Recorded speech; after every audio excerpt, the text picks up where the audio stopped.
ದೇವಾಪುರದಲ್ಲಿ ಪಾಲಿಸಲ್ಪಡುವ ಆ ಕಟ್ಟುನಿಟ್ಟಿನ ನಿಯಮದ ಹಿಂದಿನ ಸತ್ಯವನ್ನ ಅನಾವರಣಗೊಳಿಸಲ್ಪಡಲು ಬೆಂಗಳೂರು ವಿಶ್ವವಿದ್ಯಾಲಯವು ರಾಘವನನ್ನು ದೇವಾಪುರಕ್ಕೆ ಕಳುಹಿಸಿತು. ಅವನು ಹಳ್ಳಿಗೆ ತಲುಪುವಷ್ಟರಲ್ಲಿ ಸೂರ್ಯ ಬೆಟ್ಟಗಳ ಹಿಂದೆ ಅಡಗಿ ಹೋಗಿದ್ದ. ಒಂದೊಂದಾಗಿ ಮನೆಗಳ ಬಾಗಿಲುಗಳು ಮುಚ್ಚಿದವು. ಎಣ್ಣೆ ದೀಪಗಳ ಬೆಳಕು ಕತ್ತಲಲ್ಲಿ ಕಂಪಿಸಿದಂತೆ ಕಂಡಿತು. ಹಳ್ಳಿ ಅಸಹಜವಾದ ಮೌನಕ್ಕೆ ಮುಳುಗಿತು. ರಾಘವನ ಹಳೆಯ ಮನೆ ಬಾಗಿಲು ತೆಗೆಯುತ್ತಿದ್ದಾಗ ಬೂದಿ ಹಚ್ಚಿದ ನೆತ್ತಿಯೊಂದಿರುವ ವೃದ್ಧೆ ಅವನನ್ನು ತಡೆದಳು. ವಾ, ನೀನೇನ ದೆವ್ವ ಹಿಡಿಯಲ್ ಬಂದಿರೋದು? ಹೇ ಇಲ್ಲ, ನಾನು ಸಂಶೋಧನೆಗೆ ಬಂದಿರೋದು. ಹಿಂಗ್ ಹೋದ್ವಾರ ಒಬ್ಬ ಸಂಶೋಧನೆ ಅಂದ್ಬಿಟ್ಟು ಹೆಣವಾದ. ಏನ್ ಹೇಳ್ತಾ ಇದ್ದೀರ ಅಜ್ಜಿ? 10 ಗಂಟೆ ಆದ್ಮೇಲೆ ಬಾಗಿಲು ತೆಗ್ಬೇಡ. ಏಕೆ? ಹೇಳ್ತೀನಿ,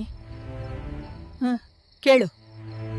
ಬಹು ವರ್ಷಗಳ ಹಿಂದೆ ದೇವಾಪುರ ಸಾಮಾನ್ಯ ಹಳ್ಳಿ ಆಗಿತ್ತು. ಒಂದು ದಿನ ಹಳ್ಳಿಯ ಯುವಕರು ತಮ್ಮ ಹಳೆಯ ಕಾಲದ ಗ್ರಾಮೀಣ ಬೇಟೆಯ ಉಪಕರಣಗಳೊಂದಿಗೆ ಕಾಡಿನೊಳಗೆ ಹೋಗುತ್ತಾರೆ. ಅವರು ಬೇಟೆಯಾಡುತ್ತಿದ್ರು. ಆಗ ಅವರಿಗೆ ಜಿಂಕೆಯೋ ಅಥವಾ ಕಾಡು ಹಂದಿಯೋ ಓಡುತ್ತಿರುವ ಶಬ್ದ ಕೇಳಿಸಿತು. ಆ ಬೇಟೆಯನ್ನು ಹಿಂಬಾಲಿಸುತ್ತಾ ಅವರು ಕಾಡಿನ ಒಂದು ಭಾಗಕ್ಕೆ ತಲುಪ್ತಾರೆ. ಯಾರೂ ಧೈರ್ಯವಾಗಿ ಕಾಲಿಟ್ಟಿರದ ಪ್ರದೇಶಕ್ಕೆ. ಅದು ನಿಷಿದ್ಧ ಪ್ರದೇಶ. ಅಲ್ಲಿ ಮರಗಳಿಂದ ಕಟ್ಟಿಹಾಕಿದ ಕಪ್ಪು ದಾರಗಳು, ಗುಂಟು ಗುಂಟಾಗಿ ಕಟ್ಟಿದ ಬಟ್ಟೆಗೊಂಬೆಗಳು, ಭಸ್ಮದ ಗುರುತುಗಳು. ಆ ಹುಡುಗರಿಗೆ ಅದು ಗೊತ್ತಿರಲಿಲ್ಲ, ಯಾರೂ ಹೇಳಿರಲಿಲ್ಲ. ಬೇಟೆ ಈ ಪಕ್ಕ ಓಡಿದಂತೆ ಕಂಡಿತು. ಅವರು ದಾರಗಳನ್ನು ಕತ್ತರಿಸಿದರು, ತಾಂತ್ರಿಕ ಚಿಹ್ನೆಗಳನ್ನು ತೆಗೆದರು, ನಿಷೇಧದ ಗಡಿಯನ್ನು ದಾಟಿದರು. ಆದರೆ ಅವರಿಗೆ ಏನೂ ಸಿಕ್ಕಲಿಲ್ಲ. ಸೂರ್ಯಾಸ್ತದ ವೇಳೆಗೆ ಅವರು ಹಳ್ಳಿಗೆ ಹಿಂತಿರುಗಿದರು. ಆದರೆ ಅವರ ಜೊತೆಗೆ ಕಾಣದ ಯಾವುದೋ ಒಂದು ಭಯಂಕರ ಶಕ್ತಿ ದೇವಾಪುರಕ್ಕೆ ಮರಳಿತ್ತು. ಅದೇ ಸಂಜೆ. ಒಬ್ಬ ವ್ಯಕ್ತಿ ಮನೆಯ ಹಿಂದೆ ಇದ್ದ ಚಿಕ್ಕ ಶೌಚಾಲಯದಿಂದ ಹೊರಬಂದನು.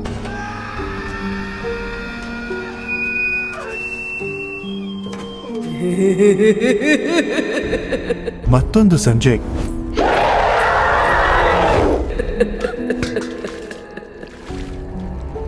ಜನರು ಮಾತ್ರ ಒಬ್ಬೊಬ್ಬರಾಗಿ ಕಾಣೆಯಾಗತೊಡಗಿದರು. ಹಳ್ಳಿಯ ಜನರಿಗೆ ಅರ್ಥ ಆಯಿತು, ಅದು ಮಾನವ ಅಲ್ಲ. ಭಯದಿಂದ ಅವರು ಒಬ್ಬ ತಾಂತ್ರಿಕನನ್ನ ಕರೆಸಿದರು. ಅವನು ಭಯಾನಕ ಪೂಜೆಯೊಂದನ್ನು ಮಾಡಿ ಆ ಆತ್ಮವನ್ನು ಒಂದು ನಿಯಮಕ್ಕೆ ಕಟ್ಟಿಹಾಕಿದ.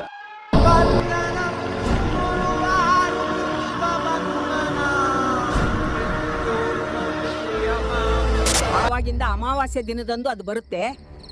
ಇವತ್ತೇ ಅಮಾವಾಸ್ಯೆ. ಯಾರೆಷ್ಟೇ ಬಾಗಿಲು ತಟ್ಟಿದ್ರು ತೆಗಿಬೇಡ.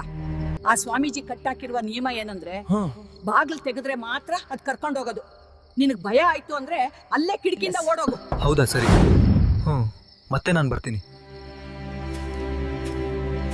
ರಾಘವನು ತನ್ನ ಎಲ್ಲ ಸಾಮಾನುಗಳನ್ನು ಎತ್ತಿಕೊಂಡು ಮೌನವಾಗಿ ಮನೆಯೊಳಗೆ ಪ್ರವೇಶಿಸಿದ.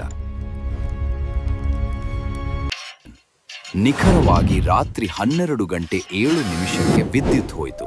ಮನೆ ಸಂಪೂರ್ಣ ಕತ್ತಲಾಯಿತು. ಆಗ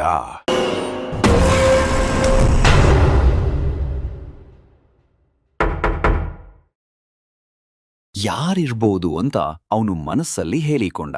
ರಾಘವ, ಬಾಗ್ಲು ತೆರೆ, ನಾನು ಎಂದು ಅವನು ಕರೆದ.